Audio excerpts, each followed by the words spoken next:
ကစိုးရက်ကိုပုံမှန်ကြော်နေကြအတိုင်းယူသွားလို့ရှိရင်ခုလိုလေးရှူးရှူးရှဲနဲ့ကစိုးရက်အဆက်ကြော်လေးကြော်စားကြည့်ကြပါတော့ကစိုးရက်နဲ့တွဲကြော်မဲ့မှုကိုတော့အမှုလေးတုံးထားပါတယ်ကျက်သွန်နေလေးတစ်လုံးလှီးထားပြီးဆက်ဆက်လေးကြော်စားမှဖြစ်တဲ့အတွက်ငရုတ်သီး3တောက်သုံးထားပေးပါတယ်ပိုဆက်ချင်ရင်တော့ပိုထည့်ပေးပါတော့ကျက်သွန်ဖြူတွေကိုလည်းဓာပြရိုက်ပေးထားပါတယ်ငပိလေးပါနည်းနည်းထည့်ပါမယ်စီအိုးပူလာရင်တော့စနွေးမုတ်အနေငယ်နဲ့ခဏကရွှေတို့လှီးထားတာလေးတွေကိုအရင်စီသက်ပေးပါမယ်အဆက်အယောင်လေးနဲ့ကြော်မှဖြစ်တဲ့အတွက်အစိမ့်မုတ်ကိုလည်းနည်းနည်းထည့်ပေးပါမယ်စီသက်တဲ့ထဲမှာငပိကိုလည်းစီသက်ပေးလိုက်ပါတယ်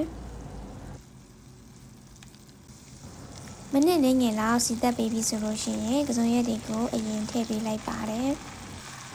ကစုံရက်တွေကိုနည်းနည်းနွန်သွားအောင်အရင်ကြော်ပါမယ်ပြီးမှအမိုလေးတွေကိုအနောက်ကနေလိုက်ထည့်ပါမယ်အမိုကိုလည်းခဏလေးပဲကြော်ရပါတယ်ကစုံရက်ရောအမိုရောအနူးမြန်တဲ့အတွက်အချိန်သိပ်သုံးကြမလိုပါဘူးတမအောင်မှွေပြီးလို့ရှိရင်တော့အရသာလေးတွေကိုလိုက်ထည့်ပေးပါမယ်အရသာကတော့မမိနှစ်သက်သလိုထည့်နိုင်ပါတယ်ရွှေကတော့ချိုမုတ်ရဲ့အသားမုတ်ရဲ့ဖြူစီရင်ကိုတုံးထားပါတယ်ခဏလောက်မှွေကြော်ပြီးရင်တော့ရှူးရှူးရှဲနဲ့ကစုံရဲ့အဆက်ကြော်လေးရပါပြီ